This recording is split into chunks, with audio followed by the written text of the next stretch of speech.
Assalamualaikum warahmatullahi wabarakatuh. Selamat pagi anak-anak. Bagaimana kabarnya hari ini? Semoga dalam kondisi sehat semua ya. Masa pandemi ini selalu saya ingatkan untuk kalian terus menjaga kesehatan, makan makanan yang bergizi, rutin berolahraga, dan jangan lupa tetap mematuhi protokol kesehatan ketika hendak melakukan interaksi sosial.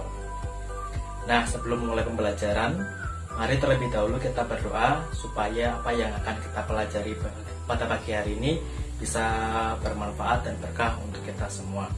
Bismillahirrahmanirrahim. Rabbi shrah warhamni fahma, Rabbi shrah li sadri wa yassir amri wahlul 'uqdatam min lisani yafqahu qawli.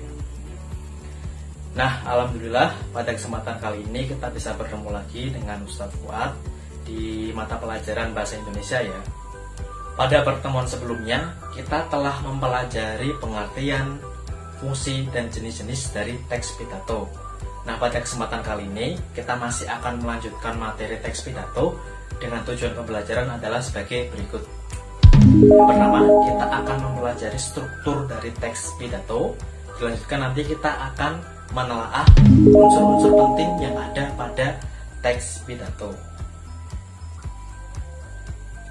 Untuk memudahkan kalian dalam memahami konsep dari struktur dan juga unsur-unsur penting dalam sebuah teks pidato, saya telah menyiapkan sebuah video teks pidato yang telah saya pecah per bagian-bagian dari teks pidato, dan nanti tiap pecahannya itu akan saya uraikan yang dimaksud dengan struktur teks pidato. Bagian pendahuluan itu apa, bagian isi apa, penutup apa, dan juga nanti unsur-unsur penting yang ada di dalamnya akan saya uraikan berbarengan dengan teks pidato yang nanti akan saya sampaikan. Baik, langsung saja mari kita simak dengan seksama video tersebut, dan jangan lupa persiapkan alat tulisnya untuk mencatat hal-hal penting yang nanti disampaikan. Baik, kita mulai dari struktur teks pidato ya. Di dalam teks pidato itu terdapat 3 struktur, yaitu pendahuluan, kedua ada isi, dan terakhir adalah penutup.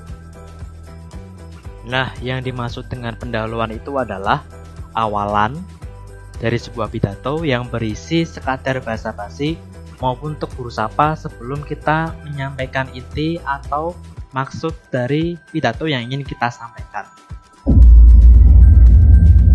Pendahuluan terdiri dari 5 bagian.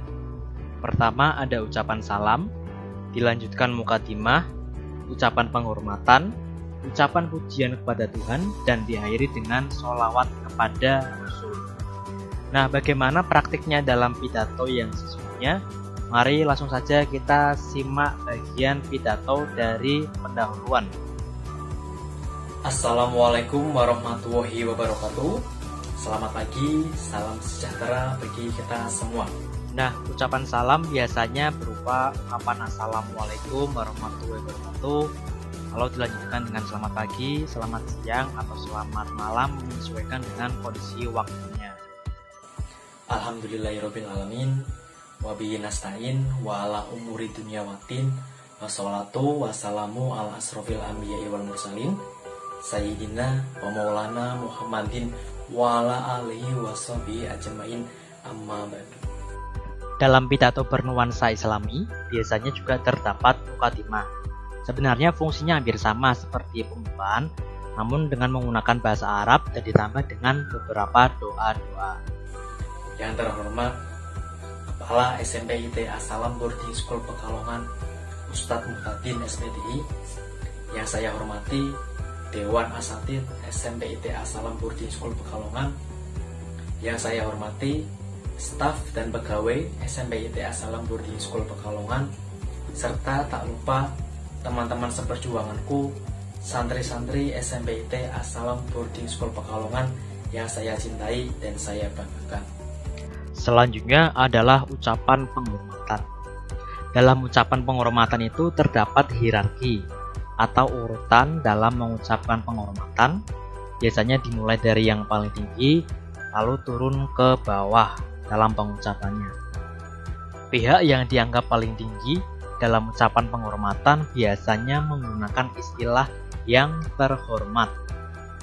istilah yang terhormat merujuk hanya pada satu orang ya, namanya saja yang ter itu berarti kan hanya satu. Jadi ketika kita mengatakan yang terhormat yaitu hanya merujuk pada satu orang. Kemudian ada istilah yang kami hormati atau yang saya hormati, itu biasanya merujuk pada pihak-pihak yang lebih senior dari kita, lebih tua, lebih tinggi jabatannya ataupun pangkatnya. Nah, terakhir untuk mengucapkan penghormatan kepada pihak-pihak yang setara, sederajat atau lebih di bawah daripada kita, biasanya menggunakan istilah yang saya sayangi, yang saya banggakan, yang saya kasihi, dan sebagainya. Puji syukur saya ucapkan kepada Allah Subhanahu wa Ta'ala atas segala rahmatnya sehingga kita semua dapat berjumpa pada pagi yang cerah ini dalam kondisi sehat walafiat. Alhamdulillah. Ya, yang barusan kita dengar adalah kalimat pujian kepada Tuhan yang tujuannya adalah mengucapkan syukur atas anugerah dan rahmat yang telah diberikan Tuhan kepada kita. Sholawat dan salam senantiasa tercurah kepada junjungan kita Nabi Muhammad Shallallahu Alaihi Wasallam yang telah menuntun kita dari zaman jahiliyah menuju zaman yang terang benderang, yaitu agama Islam. Bagian terakhir pada pendahuluan adalah sholawat kepada Rasulullah. Hadirin yang dirahmati Allah, saya selaku Ketua OSIS yang baru ingin mengucapkan terima kasih atas kepercayaan dan amanat yang telah diberikan. Semoga apa yang telah diamanatkan ini dapat saya laksanakan dan dipertanggungjawabkan dengan sebaik-baiknya. Bimbingan dan masukan dari Ustadz dan Ustadzah juga sangat saya harapkan dapat diberikan guna menjadikan organisasi OSIS ini menjadi organisasi yang lebih baik lagi dan terus memberikan kontribusi nyata untuk alma mater tercinta SMP ITA Salam Boarding School Pekalongan. Struktur isi merupakan bagian inti dari teks pidato karena berisi gagasan pikiran yang ingin disampaikan. Sifatnya lebih fleksibel tanpa ada aturan pakem yang mengikatnya. Penutup terdiri dari dua bagian, yaitu permohonan maaf dan ucapan terima kasih. Demikian pidato yang dapat saya sampaikan. Mohon maaf apabila ada tutur kata yang kurang berkenan. Ungkapan permohonan maaf cukup diungkapkan sekali saja tanpa adanya penambahan level seperti beribu-ribu maaf atau mohon maaf sebesar-besarnya, karena itu dianggap tidak efektif. Atas perhatiannya saya ucapkan terima kasih. Assalam Jaya. Wabillahi taufiq wal hidayah. Wassalamualaikum warahmatullahi wabarakatuh. Sama seperti tadi, ucapan terima kasih juga diucapkan hanya sekali tanpa adanya level. Nah, baik, selanjutnya kita masuk ke pembahasan terkait unsur-unsur penting pada teks pidato. Nah, terkait unsur-unsur penting pada teks pidato itu ada 4 ya anak-anak. Ada gestur, mimik, intonasi, dan artikulasi. Nah, nanti kita akan bahas satu persatu, namun sebelum kita membahasnya, saya akan menayangkan sebuah cuplikan pidato dari Bung Karno. Ini adalah sebuah pidato yang luar biasa sekali, yang tentu saja sudah memenuhi keempat unsur tersebut dalam pidato yang dia sampaikan. Mari kita lihat bersama. Satu dasar yang benar-benar dapat menghimpun segenap tenaga rakyat Indonesia. Satu dasar yang benar-benar bisa mempersatukan rakyat Indonesia itu untuk bukan saja mencetuskan revolusi, tetapi juga mengakhiri revolusi ini dengan hasil yang baik.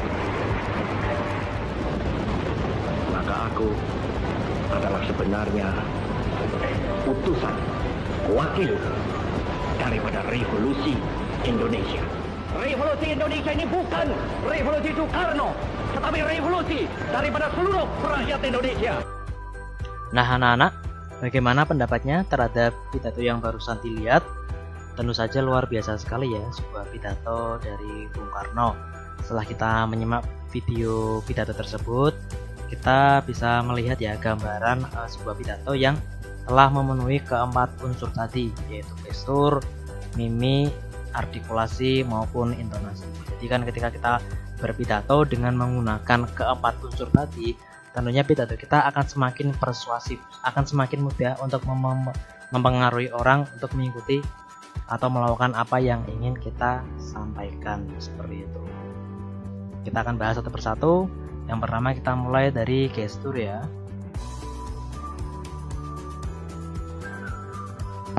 Gestur merupakan gerak badan atau tubuh yang digunakan sebagai bentuk penekanan terhadap isi pidato yang disampaikan. Biasanya gerak tangan, gerak badan kita yang menyesuaikan dengan apa yang kita omongkan, apa yang kita bicarakan dalam berpidato. Contohnya sebagai berikut ya, bisa dilihat. Atas perhatiannya saya ucapkan terima kasih. Assalam Jaya.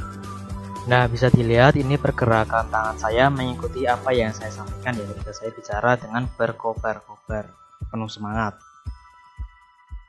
Nah, selanjutnya adalah mimik, yaitu ekspresi kita ketika sedang berbicara.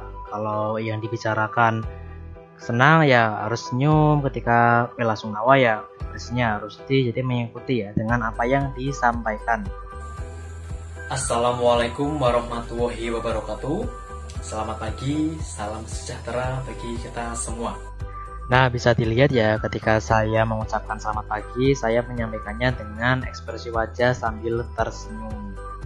Lanjut ke intonasi, di dalamnya ada tempo, yaitu cepat lambat ketika berbicara, jeda, penghentian, dan volume, yaitu keras maupun pelannya suatu ucapan yang kita sampaikan dalam berpidato. Terakhir adalah artikulasi, yaitu pengucapan kata demi kata dengan baik dan jelas ya.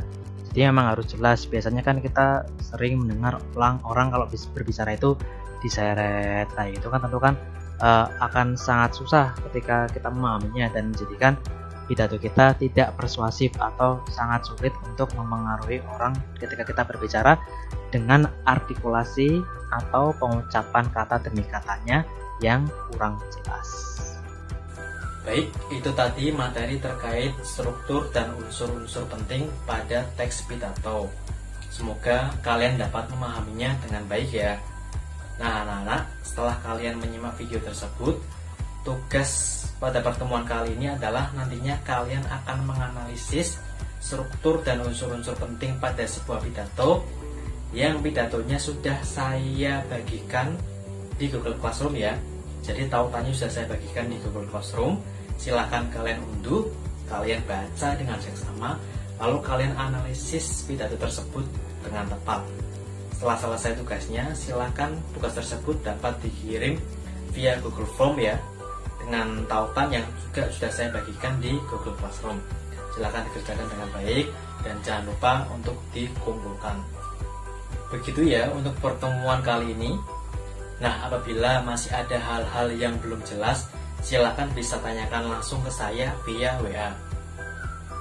Baik anak-anak, mari kita tutup KBM Bahasa Indonesia pada pagi hari ini dengan doa penutup majelis bersama-sama. Subhanakallahumma wa bihamdika asyhadu alla ilaha illa anta astaghfiruka wa atubu ilaik. Mohon maaf apabila ada tutur kata dari saya yang kurang berkenan. Atas perhatiannya saya ucapkan terima kasih. Wassalamualaikum warahmatullahi wabarakatuh.